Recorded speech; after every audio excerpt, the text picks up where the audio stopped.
Bom dia, pessoal. Então, nessa aula de hoje, nós vamos retomar aqui o roteiro da aula anterior, onde o aluno deveria ter falado para mim o que ele entendeu dessa leitura. A maioria dos alunos ainda não fez essa parte. Você deveria ler aqui o que é energia limpa, né? Porque nessa aula de hoje, nós vamos dar continuidade do que é energia limpa. Vocês vão pegar a apostila de vocês, tá? E vocês vão responder as questões da apostila. E para você responder as páginas da apostila, você vai precisar dessa parte, dessa leitura aí. Então, na página 9 da apostila de vocês, ele fala assim, né? A chamada energia limpa é mesmo limpo? Justifique sua resposta dando exemplo. Aí nesse texto aqui, ele vem falar para você o que é energia limpa, né? O que é energia limpa? São as fontes de energia que existem, que são renováveis. A gente chama elas de energia limpa. Por exemplo, a energia proveniente da água, do vento, da luz do sol, da biomassa, ondas e marés, proveniente do calor da terra. Todas elas estão disponíveis de forma contínua, de forma acessível e gratuita no planeta. Então, energia solar, energia do vento, energia da água, do calor proveniente da terra, que é energia geotérmica, certo? São chamadas de energia limpa. Por que são chamadas de energia limpa? Por que são chamadas de energia limpa? Você já parou para pensar por que são chamadas de energia limpa? Porque são as formas de energia que causam menos danos ao meio ambiente.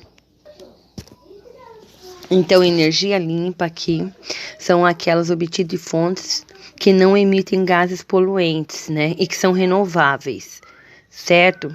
Você pode pesquisar aí, tá bom? Um pouco mais. Você está vendo a tela aí, você pode pesquisar um pouco mais sobre isso, tá bom? São aquelas que emitem menos poluente.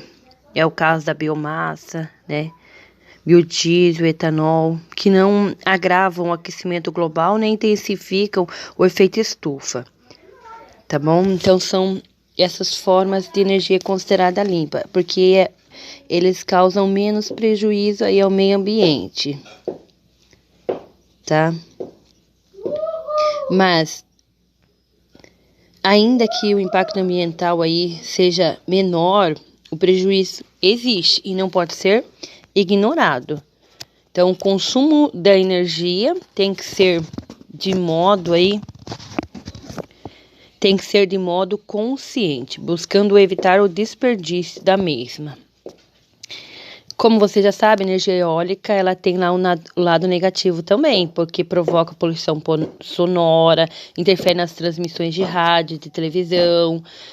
A hidráulica, né, causa alagamento, destruição de ecossistema, da fauna, da flora, deslocamento da população humana.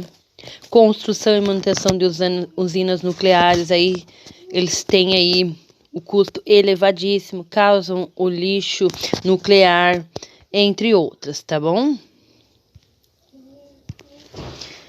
Depois nós vamos para a segunda perguntinha. Como o planejamento estratégico integrado colabora na instalação de um parque eólico, por exemplo? Então, é sobre essa questão.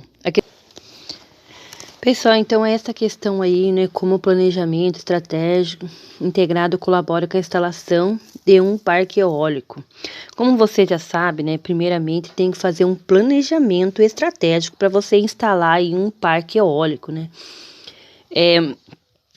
Você tem que observar aí se a região, ela fornece muita energia eólica ou não, se é um local onde tem muitos ventos, se é um local que tem que observar, fazer uma análise da região, tá bom? Fazer uma análise da região, né? Quais são as características dessa região, se essa região é conveniente ou não, tá bom? Então, se a velocidades aí dos fluidos, né,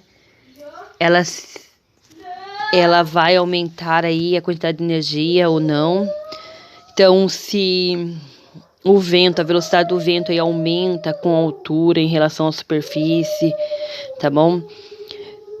Tem que analisar aí para saber se realmente há condições ou não. Então, a energia que vai se extrair daquela região depende das características do local. A altura, o espaçamento horizontal, a conversão da energia, né? Ela vai depender aí das características do local.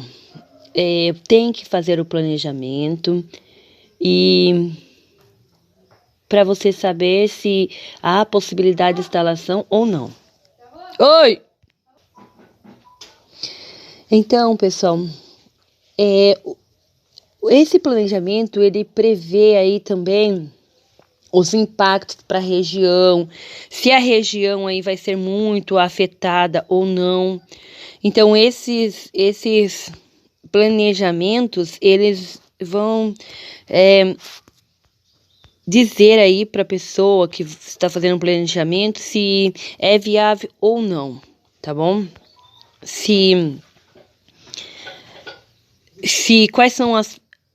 Quais são os impactos aí, quais são os impactos para a população local. Então, é necessário esse planejamento, certo? Se é necessário fazer o planejamento, né, para a gente poder ter um bom retorno. Sem um planejamento, ele é inviável a instalação dessa usina. Então, ele vai colaborar porque ele vai te dar aí as melhores estratégias.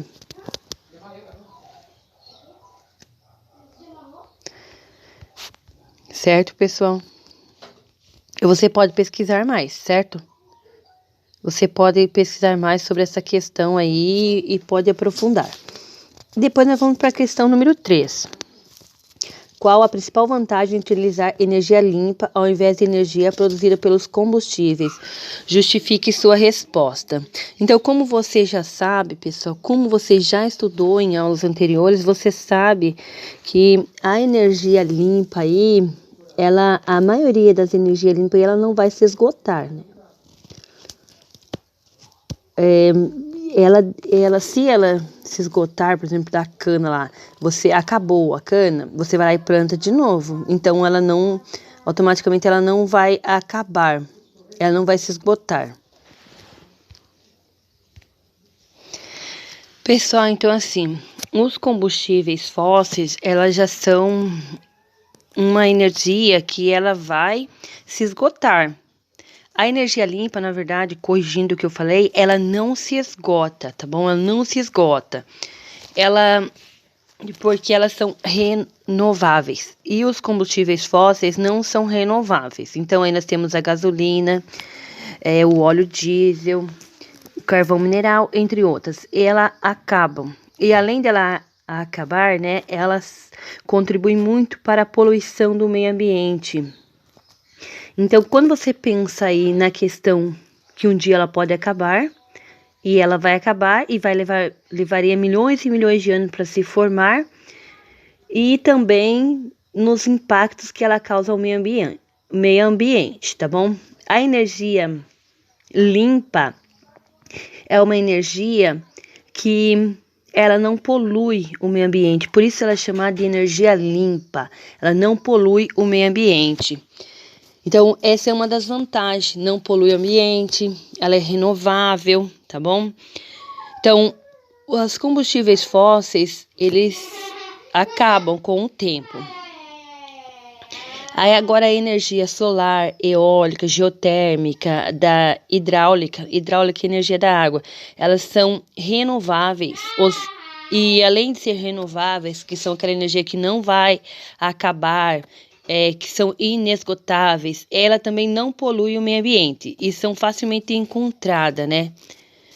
Certo, pessoal? Então, essa questão aí você já tem bastante argumento, porque a gente já trabalhou várias vezes essa questão, então é só uma retomada. Também você pode olhar no texto da aula anterior aí para ajudar vocês a responder melhor essa questão. Certo, pessoal? Então, ela é uma energia limpa, que não polui, por isso que é chamada de energia limpa. Ela é ilimitado, ou seja, não acaba. Os combustíveis fósseis é o contrário, são limitados, acaba, polui o ambiente, aumentando aí o aquecimento global, tá bom? Certo? Aumentando aí o aquecimento global, que é aquele que você viu na outra aula, que o aquecimento global, no caso, pode ser evitado também. A gente tem que tentar evitar quando a gente trabalha aí a sustentabilidade, né, que é cuidar do meio ambiente, né, e retirar dele só o que a gente realmente precisa para viver, ok? Daí nós vamos lá para a questão número 4.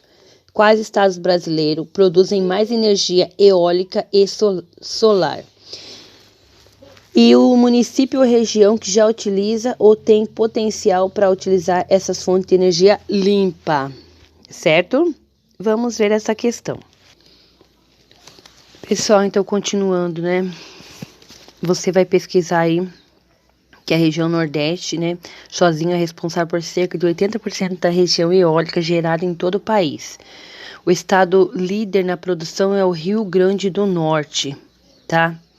Nós temos Rio Grande do Norte, depois nós temos Bahia, Ceará, Rio Grande do Sul, Piauí, tá bom?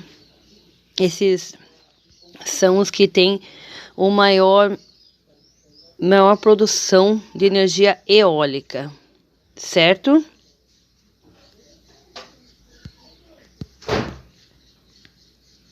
Nós temos aqui os conjuntos das energias aí, ó. Nós temos aí as maiores usinas, tá bom? Quais estados que lideram mais a energia solar?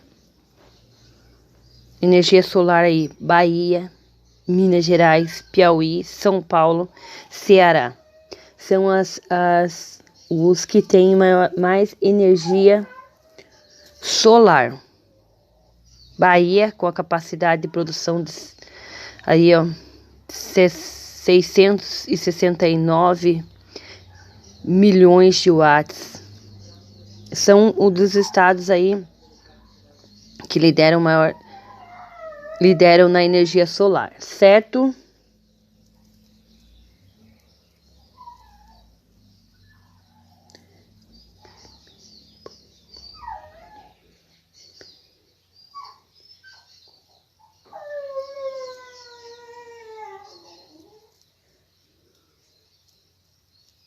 E daí aqui já vamos para a questão número 5, né?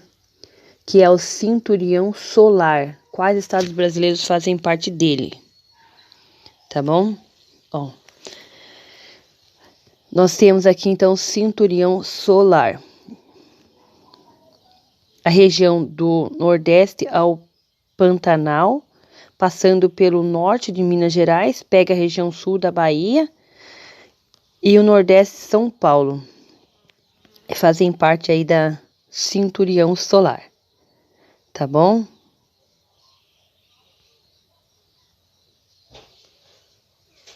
Então, aqui nós temos aqui os estados aí que tem maior capacidade de energia solar.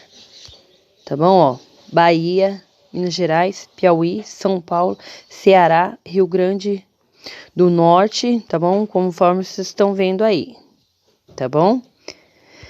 Certo, pessoal? E aqui nós temos as maiores usinas de energia solar. Eu tô passando um vídeo aqui, pessoal, mas é um que você tem que... Às vezes o vídeo ele não dá pra você ver bem, assim, então... Mas é só um comentário aí, depois você vai poder pesquisar aí sobre o tema, tá bom? É só pra eu explicar mesmo, às vezes fica só o áudio da fala do professor mesmo. Tá bom? Ok, pessoal? Pessoal, continuando aí, então, quais quais são as tecnologias para o aproveitamento da energia solar. Continuando então, as células de filme fino, tecnologia que reduz os custos e materiais. As células solares ou fotovoltaicas são dispositivos elétricos que habilitam a conversão direta da energia solar em energia elétrica. Então, nós temos que a tecnologia aí são essas placas solares, né? Que são unidas em várias séries para formar um módulo. Essas células provocam o chamado efeito fotovoltaico para a geração de energia. Dentre os novos tipos de materiais empregados no processo, destaca-se a utilização de filmes finos e semicondutores. A tecnologia ainda conta com a grande vantagem de reduzir o custo de materiais necessários para a construção do dispositivo. Então, as tecnologias aí, elas estão avançando, tá bom? Elas estão diminuindo aí os impactos, tá bom? Causados por essas placas. Nós temos aqui novos materiais sendo empregados na construção dessas placas, como o silício, monocristalino, policristalino, tá bom? Então, são novos materiais aí, tá bom? Aí, para que aumente essa demanda aí, tá bom? As tecnologias para o aproveitamento de energia solar, então, é esse avanço. Daí nós temos aqui também o promissor fotovoltaico orgânico. São painéis fotovoltaicos orgânicos que carregam uma tecnologia que vem fazendo a cabeça dos pesquisadores. São chamadas células solares de terceira geração, uma alternativa para substituir os tradicionais e pesados painéis produzidos com silícios. Então, aqui nós temos aí essa outra, fotovoltaico orgânicos, tá bom? E energia heliotérmica. Então, aqui nessa parte do texto que ele está falando aqui, que vem sendo discutido, muito discutido aí pelo Brasil, pela Alemanha, tá bom? Como melhorar essas formas de energia, tá bom? Então, essa parceria com a Alemanha aí é bastante relevante, porque elas estão junto aí para desenvolver tecnologia que promovam melhor aproveitamento e diminuir os impactos que essa produção de energia traz para o meio ambiente, tá bom? Pessoal, essa questão, quais aspectos favorecem a produção da energia hídrica, eólica e solar no Brasil? Primeiro, gente, a disponibilidade dessa forma de energia. Então, o Brasil é uma região que tem muita água, então nós temos uma grande disponibilidade. Energia eólica também, nós temos grande disponibilidade, certo? Então, a disponibilidade dessa energia, tá bom? Primeiramente, então, é a disponibilidade, tá bom? O investimento por parte das empresas aí, a conscientização dos empresários para investir em energia que polui menos o ambiente, e que são fatores aí que favorecem a produção dessas formas de energia. A disponibilidade, a conscientização. Nós somos um país aí que já investimos muito nessas formas de energia, tá bom? A nossa matriz energética, ela já é muito renovável aí, com forma de energia aí bastante limpa, certo? Então, a produção dessas formas de energia ainda é pouco, apesar do país ter uma grande quantidade em relação aos outros países, mas ela pode aumentar essa demanda ainda, certo? Porque matéria-prima para isso a gente tem, só falta investimento, tá bom? Então, falta mais investimento. Tá aumentando, tá bom? Tá aumentando bastante, mas precisa melhorar. Muito ainda. Tem muito o que melhorar ainda, certo? Só que depende dos investimentos, da conscientização por parte dos empresários para investir nessa parte aí. Certo, pessoal? Então, a primeira forma aí, quais são os fatores que favorecem a produção da energia? A disponibilidade que nós temos, aí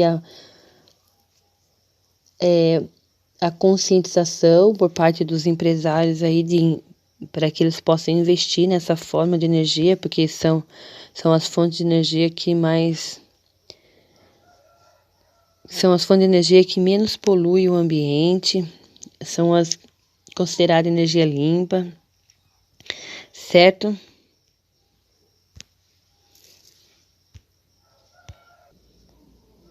Pessoal, daí a questão número 7, ele fala assim: pesquise sobre o planejamento integrados de recurso energético e registre as principais informações e finalidade. Pessoal, então é esse texto que você vai pesquisar aqui, ó, planejamento de recursos energéticos, nesse que você está vendo, tá bom? Então você vai ler aqui e depois você vai fazer aí registrar as suas principais informações e finalidade, tá bom? O planejamento integrado de recursos aí é um processo pelo qual são solidariamente planejada, implementada, avaliada conjuntamente a alternativa do lado da oferta, que é o suprimento, e do lado da demanda, para a provisão do serviço energético, com custos que equilibram nitidamente os interesses dos grupos que são afetados. Então, é a procura, é a oferta, né? Sobre a conscientização da população pela busca e a oferta aí pelos parte dos empresários, né? Então, esse planejamento, ele vem aí através da procura também, da conscientização da população em relação ao uso. Você vai ler esse texto que você tem aí, você vai fazer suas principais considerações, tá bom? Sobre esse texto. Então, nós temos aí os benefícios que elas trazem, a conscientização dos benefícios que elas trazem, e também podemos falar aí também do redução de custo, redução da poluição ambiental, tá bom? Você vai pesquisar sobre isso e vai fazer as suas considerações. Vamos pesquisar num outro site aqui para falar. Vamos pesquisar aqui no Braille, tá bom? Então, ela é uma avaliação aqui do suprimento, da produção, transmissão e uso de energia, dependendo aí da demanda, tá bom? Não, o Braille não trouxe uma resposta completa, tá bom? Apesar de a gente ter sempre ele como referência, ele não trouxe aqui uma resposta completa, tá bom? Porque é um texto que o aluno vai ler, tá bom? E vai descrever sobre o texto. E o Braille, ele não trouxe uma resposta completa. Agora vamos ver esse outro aí, o que ele traz para nós. Nesse outro, planejamento integrado de recursos energéticos para o setor elétrico.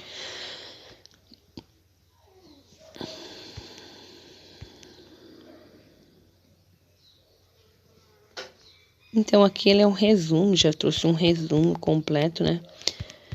E não trouxe o texto na íntegra, tá bom? Mas ele trouxe um resuminho aqui do que seria o texto. Resumo em inglês, resumo em português. Mas não trouxe assim nada completo. Aí você clica aqui, ó, texto completo.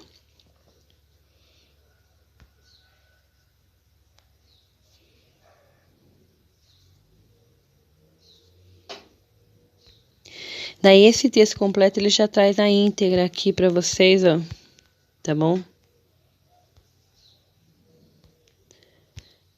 Mas aí vocês leem e fazem a consideração de vocês. Pessoal, eu não vou falar para vocês as outras aí, porque senão a nossa videoaula já está bem extensa, mas é para fazer a página 9 da apostila. Você vai pesquisar sobre cada uma delas, discutir sobre cada uma delas e enviar, tá bom? Boa aula para vocês, boa semana, tá bom? Esse roteiro ele é bem extenso, tá? Mas aí, qualquer coisa, tá bom? Vocês pesquisem aí, tirem as suas dúvidas, tá bom? Muito obrigada pela atenção de vocês.